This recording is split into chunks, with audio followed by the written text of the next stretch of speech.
الحمد لله وكفى وسلام على عباده الذين اصطفى أما بعد فأعوذ بالله من الشيطان الرجيم بسم الله الرحمن الرحيم قال الله تبارك وتعالى في كلامه المجيد والفرقان الحميد يا أيها الذين آمنوا توبوا إلى الله توبة نصوحا عسى ربكم أن يكفر عنكم سيئاتكم ويدخلكم جنات تجري من تحتها الأنهار يوم لا يخزي الله النبي والذين آمنوا معه نورهم يسعى بين أيديهم وبأيمانهم يقولون ربنا أتمم لنا نورنا واغفر لنا إنك على كل شيء قدير وقال تعالى ألم يعلموا أن الله هو يقبل التوبة عن عباده ويأخذ الصدقات وأن الله هو التواب الرحيم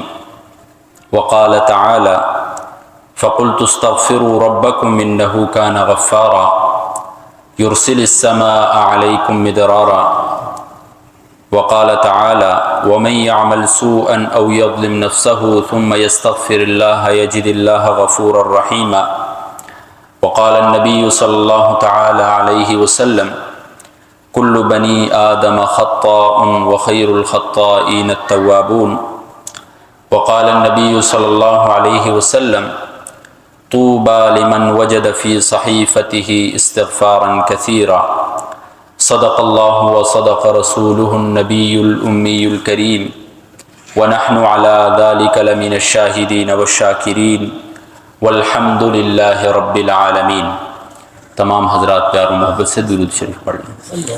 اللہم صلی علی محمد وعلی آل محمد کما صلیت علی ابراہیم وعلی آل ابراہیم انک حمید مجید۔ اللہم بارک علی محمد وعلی آل محمد کما بارکت علی ابراہیم وعلی آل ابراہیم انک حمید مجید۔ محترم سامعین و سامعات، اللہ تبارک و تعالیٰ کا لاکھ لاکھ شکر ہے کہ اللہ رب العزت نے اس پرفتن دور کے اندر ہمیں اپنی عبادت کی توفیق عطا فرمائی۔ اس پر اللہ تبارک و تعالیٰ کا جتنا شکر ادا کیا جائے کم ہے۔ سامعین ذی وقار، محرم الحرام کا مہینہ جاری و ساری ہے، پہلا عشرہ گزر چکا ہے۔ محرم الحرام اسلامی اعتبار سے پہلا اسلامی مہینہ ہے، یعنی اس مہینے سے اسلامی سال کی ابتدا ہوتی ہے۔ اس وقت آپ عمومی طور پر غور و فکر کریں تو امت مسلمہ ایک کرب کے اندر مبتلا ہے۔ دن بدن ہم تنزل کی طرف جا رہے ہیں، دن بدن ہمارے حالات خراب ہو رہے ہیں۔ ہونا تو یہ چاہیے تھا، اور ہمارا ایمانی فریضہ بھی یہ ہونا چاہیے کہ ہمارے حالات اوپر کی طرف جاتے، دن بدن ہمارے حالات ٹھیک ہوتے، ہم ایمانی اعتبار سے ٹھیک ہوتے، ہم معاملات کے اندر ٹھیک ہوتے، ہم اپنی معاشرت کے اندر ٹھیک ہوتے۔ لیکن ہم دیکھتے ہیں دن بدن ہر آنے والے سال میں، ایک سال گزرتا ہے، مہینے گزرتے ہیں، دن گزرتے ہیں، گھنٹے گزر رہے ہیں، ہماری زندگیوں کے اندر جس طرح کا انقلاب آنا چاہیے تھا اس طرح انقلاب نہیں آ رہا ہے۔ ہماری زندگیوں کے اندر جس طرح تبدیلی آنی چاہیے تھی۔ ایک مومن کی صفت کیا ہے کہ دن بدن وہ کوشش کرتا ہے کہ میرا ایمان زیادہ سے زیادہ ہو۔ محدثین فرماتے ہیں الایمان یزید و ینقص، ایمان کے اندر کمی زیادتی آتی رہتی۔ ایمان کے اندر کمی زیادتی کیسے آتی ہے؟ اعمال کے ذریعے آتی ہے۔ جب انسان اچھے اعمال کرتا ہے تو اس کے ایمان کے اندر اضافہ ہوتا ہے۔ جب انسان برے اعمال کرتا ہے، گناہوں کے اندر مبتلا ہوتا ہے، تو اس کے ایمان کے اندر کمی آتی رہتی ہے۔ تو ایک مومن ہونے کی حیثیت سے ہونا تو یہ چاہیے تھا کہ ہمارا ایمان دن بدن ہر آنے والے سال، ہر آنے والے دن، ہر آنے والے مہینے میں ہمارے ایمان کے اندر اضافہ ہو، ہمارے معاملات ٹھیک ہوں، ہم ترقی کی طرف گامزن ہوں۔ لیکن انفرادی طور پر، اجتماعی طور پر ہم دیکھ رہے ہیں کہ ہمارے اندر جو تبدیلی، جو انقلاب آنا چاہیے تھا وہ نہیں آ رہا۔ اس کی ممکنہ طور پر دو وجوہات ہیں۔ ایک وہ عمل ہے کہ جو ہم کر رہے ہیں ہمیں نہیں کرنا چاہیے، اور دوسرا وہ عمل ہے کہ جو ہمیں کرنا چاہیے لیکن ہم نہیں کر رہے۔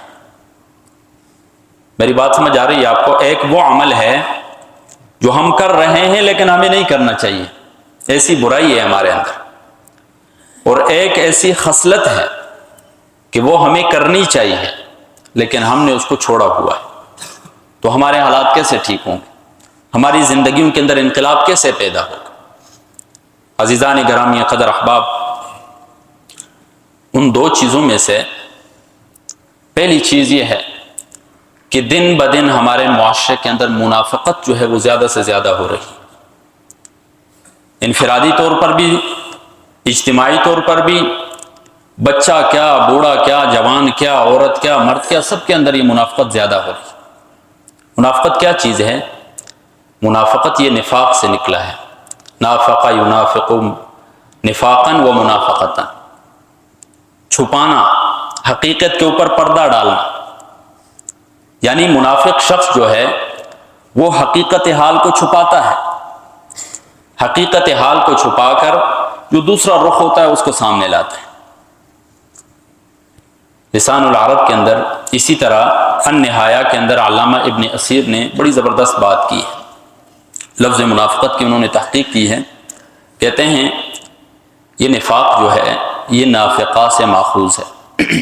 نافقہ کیسے کہتے ہیں؟ ذرا سمجھیے گا بات میری۔ یربو عربی کے اندر جنگلی چوہے کو کہتے ہیں۔ جنگلی چوہا جو ہے وہ اپنی بل کے اندر داخل ہونے کے لیے جو راستہ بناتا ہے، اس کے علاوہ ایک خفیہ راستہ بھی ہوتا ہے کہ جب اسے کوئی چیز پکڑنے کے لیے آئے، مارنے کے لیے آئے، تو وہ اس چھپا ہوا جو راستہ ہے اس کو استعمال کر کے نکل جائے۔ تو اس کے جو دو راستے ہوتے ہیں، ایک کو نافقہ کہا جاتا ہے، ایک کو قاصعہ کہا جاتا ہے۔ تو گویا کہ منافق شخص بھی، اس کے بھی دو راستے ہوتے ہیں، اس کے بھی دو چہرے ہوتے ہیں۔ ایک چہرہ تو سب کے سامنے ہوتا ہے، ایک چہرہ سب سے چھپا ہوا ہوتا ہے۔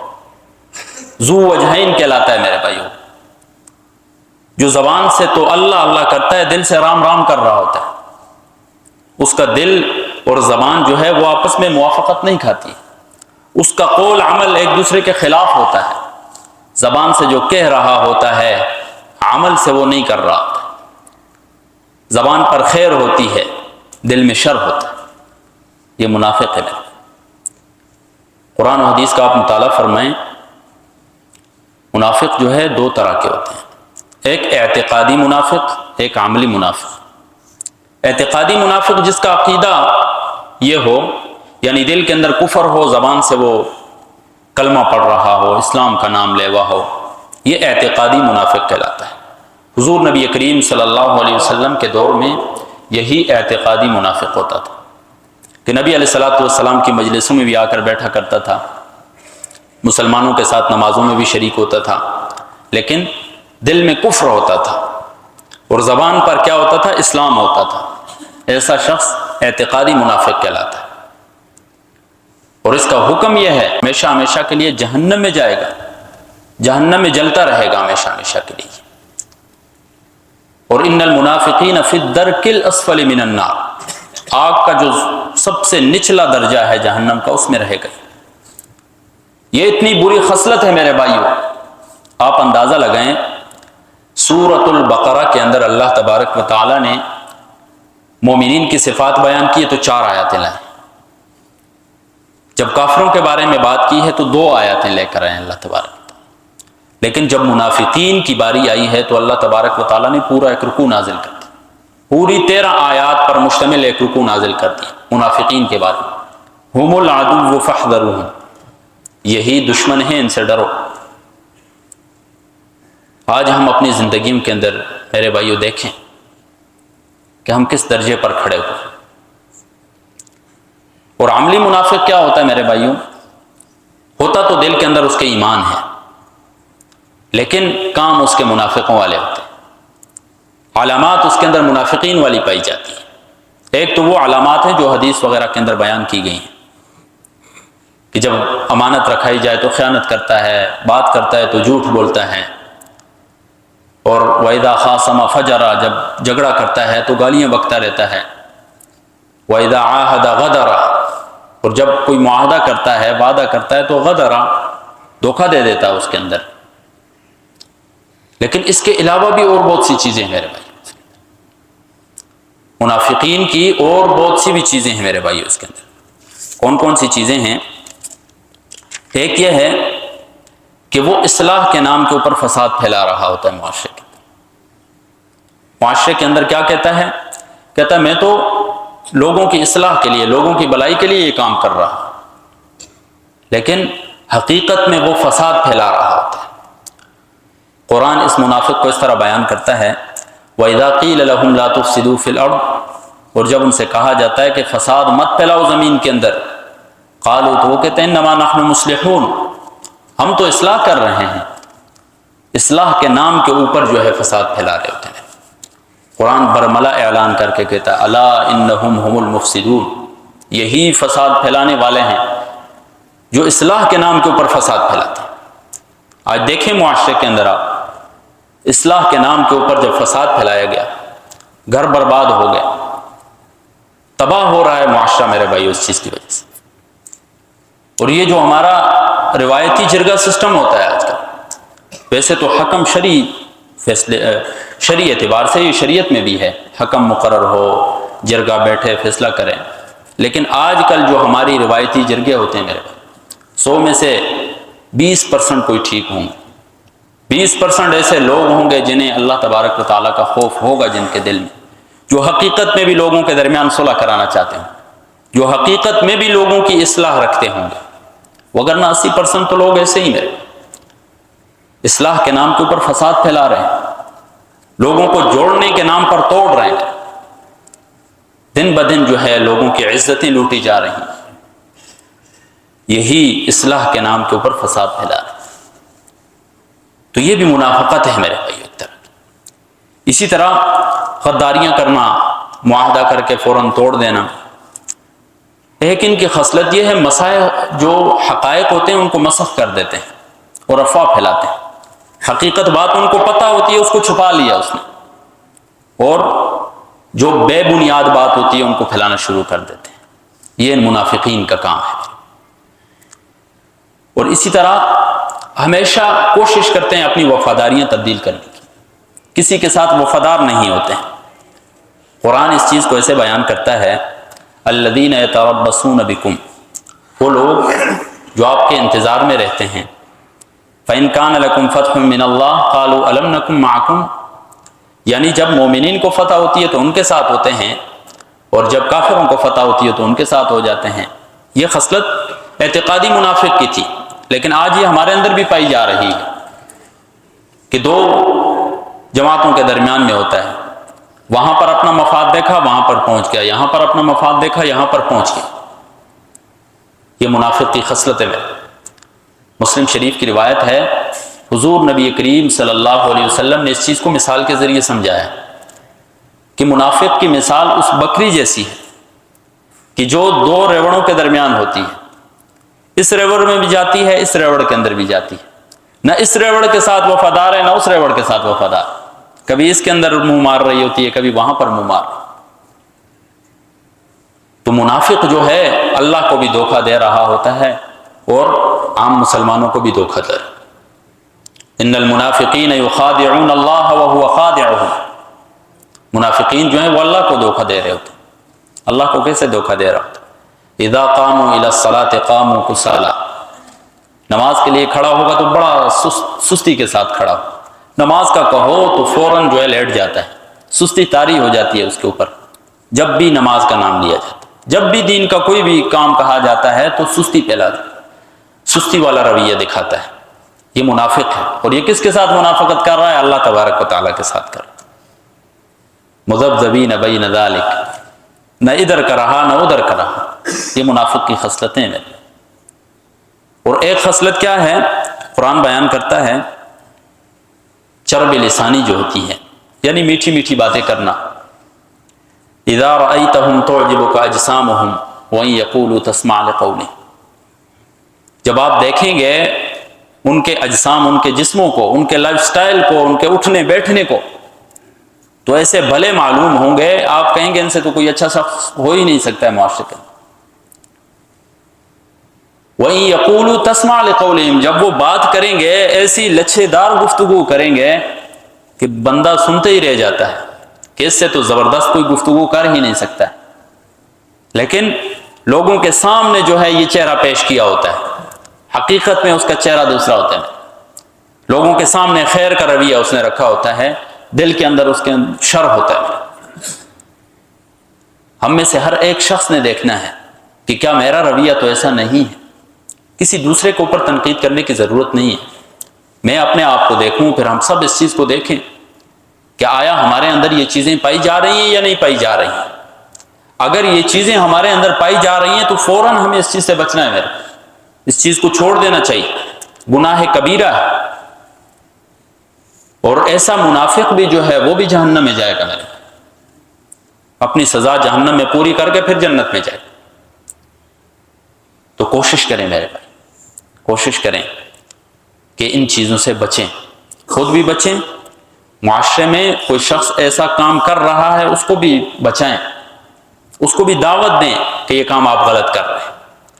آج ہمارا معاشرہ جو ہے 75% معاشرہ تو ان چیزوں کی وجہ سے برباد ہو رہا ہے میرے بھائی بھائی کے خلاف ہے، بیٹا باپ کے خلاف ہے، نمازی امام کے خلاف ہے، امام نمازی کے خلاف ہے۔ یہ معاشرے کے اندر یہ چیزیں ایک منافقت کے نام پر رچی ہوئی ہیں۔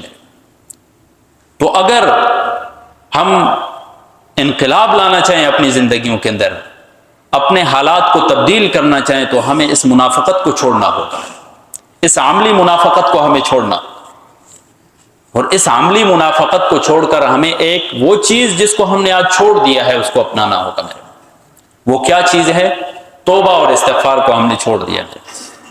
توبہ اور استغفار ہم اپنی زندگیوں میں لائیں گے، اللہ تبارک و تعالیٰ کے سامنے ہم توبہ کریں گے، اللہ تبارک و تعالیٰ ہماری ان غلطیوں کو معاف کر دیں گے اور ہمارے حالات بہتر سے بہتر تر ہو جائیں۔ حضرت عمر رضی اللہ تعالیٰ عنہ ممبر پر تشریف فرما، ایک شخص آیا اور کہنے لگے اے امیر المؤمنین، بارش نہیں ہو رہی ہے، دعا فرما۔ امیر المؤمنین قرآن مجید سے وہ آیاتیں تلاوت کرنے لگ گئے جو توبہ اور استغفار کے متعلق ہے۔ وہ شخص کہنے لگا امیر المؤمنین، میں نے تو بارش کے لیے دعا کرنے کا کہا ہے، آپ تو توبہ اور استغفار کی دعائیں کر رہے ہیں۔ تو امیر المؤمنین حضرت عمر بن خطاب رضی اللہ تعالیٰ عنہ نے فرمایا کہ ہمارے گناہوں ہی کی تو وجہ سے یہ بارشیں رکی ہوئی ہیں، جب ہم توبہ اور استغفار کریں گے تو اللہ تبارک و تعالیٰ اپنے دروازے کھولیں گے ہمارے۔ میرے بھائیو، آج بھی ہمارے لیے دروازے کھلے ہوئے ہیں۔ اللہ تبارک و تعالیٰ قرآن مجید کا آپ مطالعہ فرمائیں، اعلانات کر رہے ہیں ہمارے لیے۔ قُلْ يَا عِبَادِيَ الَّذِينَ أَسْرَفُوا عَلَىٰ أَنفُسِهِمْ لَا تَقْنَطُوا مِن رَحْمَةِ اللَّهِ، میری رحمت سے نا امید مت ہو جاؤ۔ برملا اعلان کر رہے ہیں، گناہگار کو اپنا بندہ کہہ رہے ہیں، یہ نہیں کہہ رہے میرے نافرمان بندے کو کہہ دو، میرے بندے کو کہہ دو۔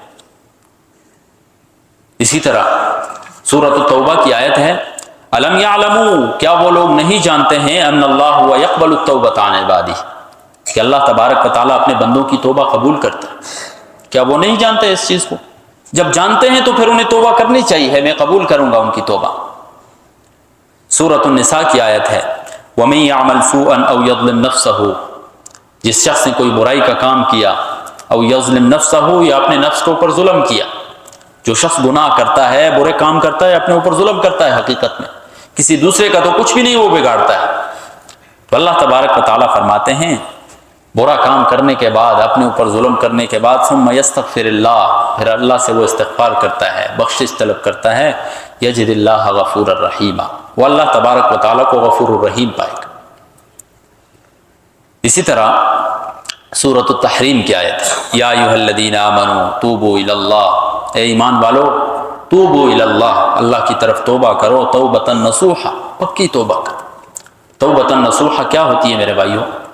توبۃ نصوحا یہ ہوتی ہے کہ ایک تو عمل کے اوپر توبہ کر لی، ایسی توبہ کہ دوبارہ اس گناہ کو، ایک تو چھوڑ دے اس گناہ کو، بالکل ہی ترک کر دے، دوسرا اس کے اوپر شرمندہ بھی ہو. یہ نہیں ہے کہ گناہ کر لیا ہے ابھی معاشرے میں فخر کرتے ہوئے پھر رہا ہے کہ میں نے یہ کام کیا، میں اتنا بڑا ہوں، فلاں ہوں فلاں ہوں. شرمندہ ہو اپنے گناہ کے اوپر. اور تیسری شرط یہ ہے کہ پرعزم نیت کر لے، پرعزم ارادہ کر لے کہ میں نے دوبارہ یہ گناہ نہیں کرنا. یہ توبۃ النصوح ہے. تو اللہ تبارک و تعالیٰ اس کی ہمیں دعوت دے رہے ہیں، یا ایھا الذین آمنوا توبوا الی اللہ. یا ایھا الذین آمنوا کے ذریعے اللہ تبارک و تعالیٰ نے قرآن المجید میں 91 مرتبہ جو ہے مومنین کو خطاب کیا، اور ان میں آخری مرتبہ یہ ہے یا ایھا الذین آمنوا.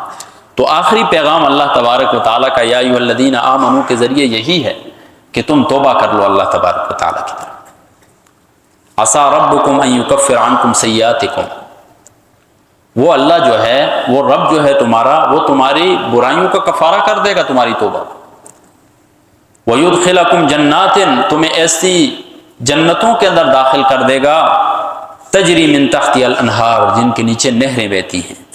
یوم لا یخزی اللہ النبی والذین آمنوا معہ. یوم لا یخزی اللہ، وہ دن لا یخزی اللہ جس میں کوئی رسوائی نہیں ہوگی نہ نبی کے لیے نہ اس کے جو ساتھی ہیں ان کے لیے. میرے بھائیو، جس دن میدان محشر ہوگا، آدم علیہ السلام سے لے کر 1,24,000 کم و بیش انبیاء کرام موجود ہوں گے، علماء موجود ہوں گے، بزرگان دین موجود ہوں گے، اتقیاء موجود ہوں گے. وہاں پر جس شخص کی رسوائی ہوگی، کتنی بڑی رسوائی ہوگی. اللہ تبارک و تعالیٰ اس رسوائی سے بھی بچائیں گے اس شخص کو جو توبہ کرنے کا. میرے بھائیو، توبہ کرنے کی ضرورت ہے. علامہ ابن قدامہ رحمہ اللہ نے اپنی کتاب التوابین کے اندر ایک واقعہ ذکر کیا ہے. فرماتے ہیں موسیٰ علیہ السلام کا دور ہے، بارش نہیں برس رہی. اللہ تبارک و تعالیٰ سے دعا کرتے ہیں یا اللہ بارش برسا دیں، بارش نہیں برس رہی. لوگوں کو جمع کیا، بوڑھے بچے جانور سارے ایک میدان کے اندر جمع ہوتے ہیں اور دعا فرماتے ہیں اللہ تبارک و تعالیٰ سے. دوبارہ بارش نہیں برس رہی ہے. اللہ تبارک و تعالیٰ سے دعا کرتے ہیں یا اللہ کیا ماجرا ہے، بارش نہیں برس رہی ہے. اللہ تبارک و تعالیٰ فرماتے ہیں اس مجمع کے اندر ایک ایسا نافرمان ہے جو 40 سال سے میری نافرمانی کر رہا ہے، جس نے 40 سال سے میرا نام تک نہیں لیا ہے، 40 سال سے میری طرف مڑ کر نہیں دیکھا ہے، اس نے 40 سال سے میرے سامنے سجدہ ریز نہیں ہوا ہے. وہ اس کو نکالو اس مجمع سے، میں بارش برسا دوں. یا اللہ میں کیسے، اتنا بڑا مجمع ہے، میری آواز کیسے پہنچے گی؟ اللہ تبارک و تعالیٰ فرماتا ہے موسیٰ بات کرو، پہنچانے والے تو ہم ہیں. موسیٰ علیہ السلام ایک اونچی جگہ پر کھڑے ہوتے ہیں، آواز لگاتے ہیں کہ مجمع کے اندر کوئی ایسا شخص ہے جو 40 سال سے اللہ تبارک و تعالیٰ کی نافرمانی کر رہا ہے، وہ نکل جائے، اللہ تبارک و تعالیٰ بارش برسا دے. وہ شخص جو نافرمان تھا، جب اس کے کانوں میں یہ آواز پڑتی ہے، اپنے چہرے کے اوپر کپڑا کرتا ہے شرمندگی سے، اور اللہ تبارک و تعالیٰ سے دعا کرتا ہے یا اللہ 40 سال تک میں تجھ سے روٹھا رہا، آج پہلی دفعہ میں تیری طرف مڑ کر آ رہا ہوں، یا اللہ مجھے لوگوں کے سامنے رسوا نہ کرنا. اللہ تبارک و تعالیٰ بارش برسا دیتے. لوگ کہتے ہیں اے موسیٰ آپ نے تو اعلان کیا تھا کوئی شخص ہے وہ نکلے گا تو بارش ہوگی، مجمع سے تو کوئی بھی نہیں نکلا ہے. موسیٰ علیہ السلام اللہ تبارک و تعالیٰ سے دعا کرتے ہیں یا اللہ کیا ماجرا ہے، وہ شخص تو نکلا ہی نہیں ہے اور آپ نے بارش برسا دی. اللہ تبارک و تعالیٰ فرماتے ہیں اے موسیٰ جس شخص کی وجہ سے بارش روکی تھی اسی شخص کی وجہ سے تو برسا دی ہے میں نے. موسیٰ علیہ السلام فرماتے ہیں یا اللہ وہ کون سا شخص ہے ہمیں بھی بتائیں. اللہ تبارک و تعالیٰ فرماتے ہیں موسیٰ جس کا راز میں نے 40 سال تک رکھا، کیا آج میں اس کا راز فاش کر دوں گا؟ ہرگز نہیں. واقعہ سنانے کا مطلب یہ ہے، مقصد یہ ہے کہ جتنے بھی ہمارے گناہ ہوں اللہ تبارک و تعالیٰ معاف کر دیں گے. وہ معاف کر دینے والی ذات ہے. ترمذی شریف کے اندر ایک واقعہ بنی اسرائیل کا ایک شخص تھا، کفل نامی شخص کا واقعہ مذکور ہے، آپ نے سنا بھی ہوگا. نافرمان شخص تھا، عیاش شخص تھا، زناکار تھا. ایک عورت آئی اس کے در پر اور قرضہ مانگنے لگی کہ میرے بچے بھوکے ہیں مجھے قرضہ دے دے. اس نے کہا میں تو قرضہ آپ کو دوں گا لیکن پہلے میں بدکاری کروں گا آپ کے ساتھ. وہ عورت چلی گئی لیکن بچے بھوکے ہیں پیاسے ہیں. دوبارہ آئی اس کے در پر، کہنے لگی کہ مجھے قرضہ دے دو. اس نے کہا کہ میں بدکاری کروں گا پھر قرضہ دوں گا. تو وہ عورت کے آنکھوں میں آنسو آ گئے. پوچھنے لگا کہ کیا وجہ ہے، آپ تو اپنی مرضی سے آئی ہیں، میں نے تو آپ کو مجبور نہیں کیا اس چیز کے لیے، اس کے باوجود بھی آپ رو رہی ہیں. کہنے لگی کہ کفل آج تک میں نے کوئی بدکاری نہیں کی ہے، آج تک مجھ سے کوئی برا گناہ نہیں ہوا، آج تک مجھ سے کوئی گناہ سرزد نہیں ہوا ہے۔ میرے بھائیوں، جب امیر اپنی زکوٰۃ روک لے گا، جب امیر اپنے صدقات روک لے گا، تو غریب کی بچیاں پھر اس طرح دروں پر لٹتی رہیں گی، ان کی عزتیں اسی طرح خراب ہوتی رہیں گی۔ اپنے معاشرے کے اندر دیکھیں، اپنے محلے کے اندر دیکھیں، یہ آپ کا فرض بنتا ہے کہ آپ کے پڑوس میں کیا چل رہا ہے، آپ کے پڑوس میں جو گھر ہے اس کے اندر دھواں جل رہا ہے یا نہیں جل رہا ہے، بچے بھوکے پیاسے تو نہیں ہیں، اگر آپ نے اپنی روٹی بنائی ہے اس میں سے اٹھا کر آدھی ان کو دے دیں۔ ایک مومن کا ایک کا کھانا جو ہوتا ہے وہ تو دو کے لیے کافی ہوتا ہے، ایک مومن معاشرہ ہے ہمارے بھائی۔ تو ذوالکفل کہتا ہے جب تجھ سے برائی نہیں ہوئی تو آج میں بھی توبہ کرتا ہوں اللہ تبارک و تعالیٰ کے سامنے۔ اتفاقاً اسی رات ذوالکفل کی موت ہوتی ہے۔ صبح لوگ دیکھتے ہیں کفل کے دروازے کے اوپر لکھا ہوتا ہے ان اللہ قد غفر للکفل، اللہ تبارک و تعالیٰ نے کفل کی مغفرت کر دی۔ کتنا بڑا عیاش، کتنا بڑا زناکار، ایک مرتبہ اللہ تبارک و تعالیٰ کے سامنے توبہ کا ایک بول بولا، اللہ تبارک و تعالیٰ نے معاف کر دیا۔